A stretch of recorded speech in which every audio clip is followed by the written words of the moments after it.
Hello, everyone. My name is Kimberly Rakin, and today I will be talking about the special focus on China.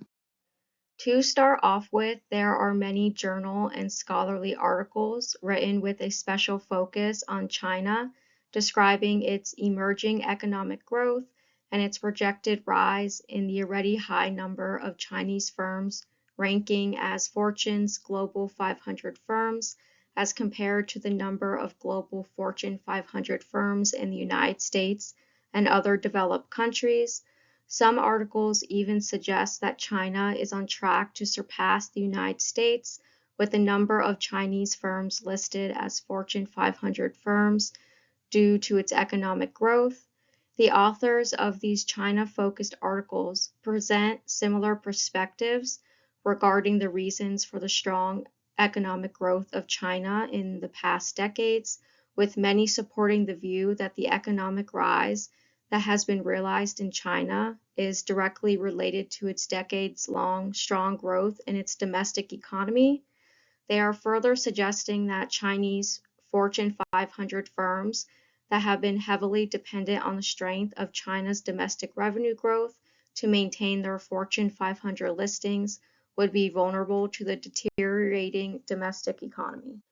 So now I will transition into the first question, which is how are the storm conditions that facilitated the growth of copycats likely to affect China's ability to avoid the growth crisis and to retain their spots on the Fortune 500? In the article, Can China Avoid a Growth Crisis?, the authors provide insight related to China's ability to continue its economic rise in the face of potential economic slowdown due to what they label as a growth crisis. Their research indicates that China's strong domestic growth pattern was primarily due to three drivers of growth.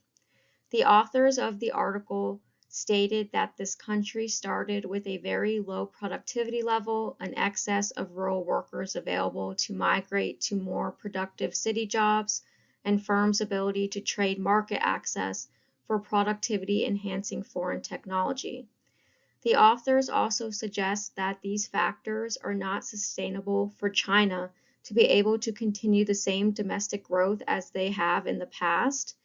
They also state that successfully shifting from strategies based on imitation and expropriation to ones focused on creation and innovation requires changes in organizational culture so large that the majority of companies from all countries fail in such attempts.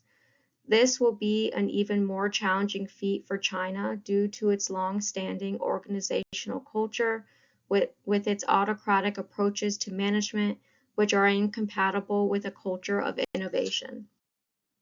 The organizational culture that China must overcome in order to be successful with its innovation strategies to properly confront its potential growth crisis has its origins in what is defined as a collectivist society. In the article, How Culture Gives the U.S. an Innovation Edge Over China, the author presents his research findings related to the distinctive characteristics of collectivist and individualistic societies and the way they can impact innovational strategies. In this article, the author states that production and innovation require different capabilities and thrive in different environments. Switching from one to another is difficult, as one can see in parts of even advanced economies. A collectivist society breeds conformity and stifles free thinking, and an individualist society breeds unconventional thinking and creativity. China's reliance on mass production to meet its economic goals fosters obedience, which hinders innovation. These differences in characteristics can explain why it is essential for China to undertake the necessary but challenging steps to change its organizational culture to a business culture that supports the innovation necessary to adequately address its potential economic growth crisis.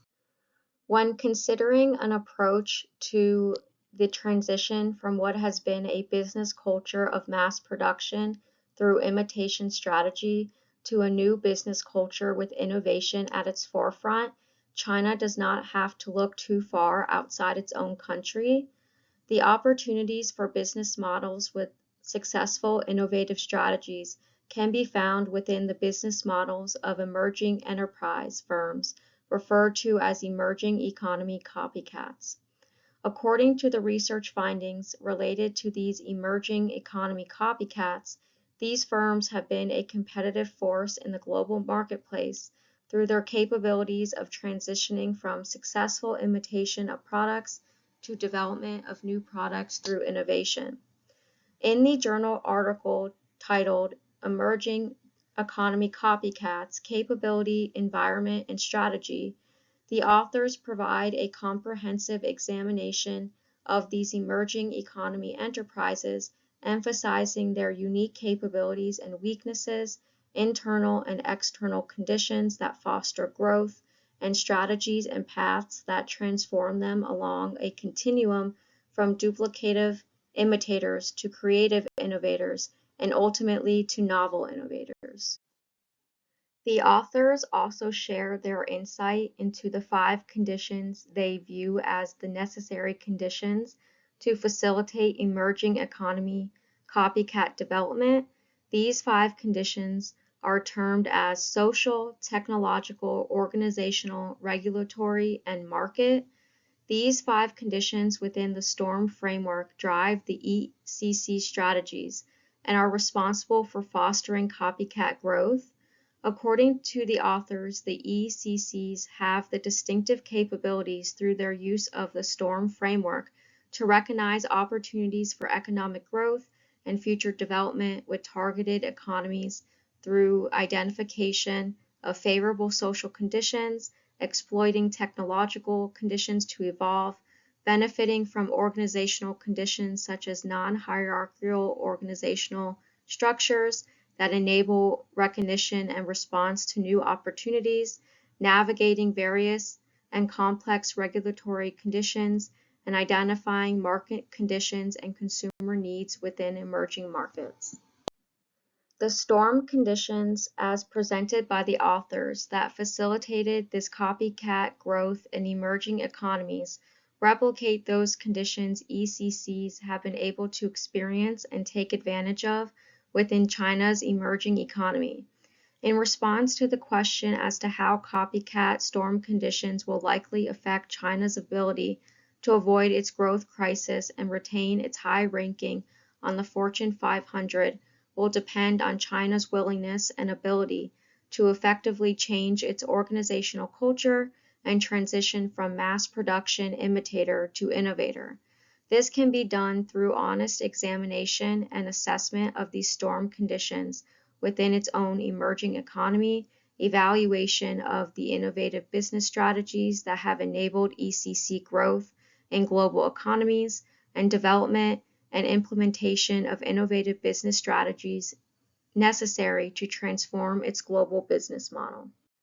So now I will transition into the second question, which is what are the opportunities and challenges of the global aging situation? How does aging affect macroeconomic systems? And which countries are going to be the winners or losers as a result of the unfolding of the aging problem? So I'm going to start off by giving a brief background on the global aging problem. The changes in demographics being realized by countries throughout the world has an impact on global economic growth. The demographic change that has the most consequential impact on global economic growth is that of the aging of the world's population. Researchers have focused their attention on the aging of China's population and the potential consequences to its economic growth. China's economy has long relied on a large labor supply to maintain its mass production required for its continued economic growth. An aging population absent of effective solutions is considered a serious economic growth crisis for China. These consequences can vary in severity from country to country, but research to date indicates that it is more severe in developed countries rather than developing countries, In the article, The Aging of the World's Population and Its Effects on Global Business, the authors provide a comprehensive overview of the rapid aging of the world's population and the business challenges and opportunities that this global situation presents. The authors state that the aging of the population in most countries of the world is leading to important changes in the global economic environment, changes that create unique and unprecedented challenges and opportunities for businesses. When considering a response to the questions regarding the opportunities and challenges, effects on macroeconomic systems, and which countries will be winners or losers as a result of the global aging situation, it is important to examine the cause and effects of aging as it relates to global business. After close examination of the global aging problem, the article reveals two main causes. The first one is declining birth rates, and the second one is rising life expectancies. Declining birth rates and rising life expectancies will create economic challenges in many countries due to a declining workforce and the increased societal needs of the aged population. However, this global aging situation can also bring economic opportunities for countries that can find innovative ways to adapt to its challenges. This slide presents the challenges of the global aging situation. The first one is slower economic growth due to decline in productivity, which is ultimately due to workforce aging.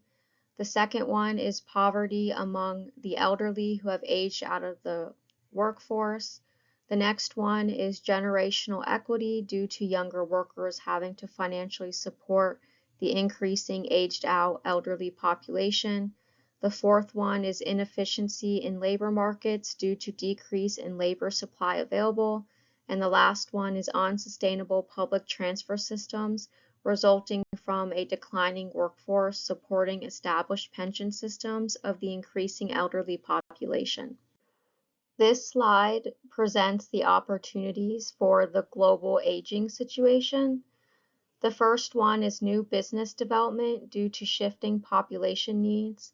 The second one is increased demands for businesses that focus their goods and services towards the aged population, such as healthcare services, pharmaceuticals, development, banking, and retirement investment services. The next one is proactive development of innovative business strategies to enhance the efficiencies of the aged diverse workforce. And the last one is proactive workforce targeted immigration initiatives to meet labor supply needs. In response to the question concerning how aging can affect macroeconomics, according to the authors, countries affected by population aging will witness a shrinkage in their labor force, resulting in higher dependency ratios that in turn lead to politically unpopular choices, such as large rises in taxes, cuts in services, the raising of eligibility age for pensions, or a combination of these. Other factors that have significant impacts to global macroeconomics are disruptive changes to economic growth impacting the GDP, increased labor costs due to decline in productivity resulting from decreased labor supply, increased inflation rates, decreased consumer spending availability, and fiscal strains on welfare systems. The authors indicate that except for the United States and India with their large younger populations, the most affected economies facing the challenges of a rapid aging population are the industrialized countries of the BRIC and NIE. Finally, in response to the question concerning which countries are going to be the winners or losers due to the global aging problem, the appropriate response is that it depends on how timely and effectively the governments and businesses of these affected countries can balance their economic growth with a rapidly aging population. And this slide is the references I used to write this discussion paper. Thank you guys for taking the time to watch my presentation, and I'm looking forward to hearing your feedback. Thank you.